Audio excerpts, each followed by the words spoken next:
ಇನ್ನೊಂದೇನ್ ಗೊತ್ತಾ, ಇನ್ನೊಂದೇನು? ಸೆಟ್ ಅಲ್ಲಿ ಇನ್ನೊಂದು ರೋಗ ಇನ್ನೊಂದು ಐತೆ. ವಿಷಯ ಏನದು? ಇದು ತುಂಬಾ ಇದು ಹಾ. ನಮ್ ಸೆಟ್ ಅಲ್ಲಿ ಒಂದು ನಿದ್ರೆ ಕಾಯಿಲೆ ಇದೆ. ಯಾರಿಗಿದೆ? ಗೊತ್ತಾ? ಯಾರಿಗಿದೆ? ಒಬ್ಬರ್ನಿಂದ ಅದು ಇಡೀ ಸೆಟ್ ಅಂಟ್ಕೊಂಡ್ಬಿಟ್ಟೈತೆ. ಹಾ. ಗೊತ್ತಿಲ್ಲ ಮೇಡಮ್. ನಮ್ಮ ಪಕ್ಕದಲ್ಲಿರೋರು. ಇವ್ರಾ?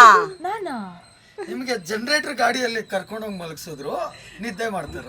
ಹೌದಾ? ನಂಗೆ ಕಾಣಿಸ್ತಿಲ್ಲ. ಈಗ ಇಷ್ಟು ಆಕ್ಟಿವ್ ಅವ್ರಿಂದ ಇದೀನಲ್ವಾ? ನಮ್ಮ ಏರ್ ಡ್ರೆಸ್ಸರ್ ನಿದ್ದೆ ಮಾಡಕ್ ಸ್ಟಾರ್ಟ್ ನೀವ್ ಯಾಕೆ ಮೈಕ್ ಕೊಡ್ತೀರಾ ನನಗೆ? ಗಿರಿಜಾ ಮೇಡಮ್ ಅವರು ನಿದ್ದೆ ಮಾಡದ್ ಅವರು ಸ್ಟಾರ್ಟ್ ಮಾಡಿದ್ರು. ಹಾ. ಈಗ ನೆಕ್ಸ್ಟ್ ನಮ್ 3 ಜನ ಗಂಡ್ ಮಕ್ಳು ಇದಾರಲ್ಲ, ಅವ್ರು ಅವ್ರಿಗೆ ಲೈಟ್ ಆಗಿ ಒಂದು 1 ಅವರ್ ಹೋಗ್ತೈತೆ. ಆಕ್ಚುಲಿ ನೀವು ಮಾತಾಡ್ತಾ ಇರಬೇಕಾದ್ರೆ ಸಡನ್ ಆಗಿ ಅಬ್ಸರ್ವ್ ಮಾಡಿ ಕಣ್ಣು ಮುಚ್ಚಿರ್ತಾಳೆ ಅವ್ಳು. ಹೌದಾ? ನೀವು you can check the camera. ಅದ್ರಲ್ಲಿ ಇದಕ್ಕೆ ನೋಡ್ಬೋದು. proof ತೋರ್ಸ್ಲಾ ನಿಮ್ಗೆ? ಇರಿ ಇರಿ ಇರಿ ಇರಿ ಬಂತೋ ಬಂತೋ, ಇದನ್ನ ಕಳಿಸಿ ನನ್ಗೆ.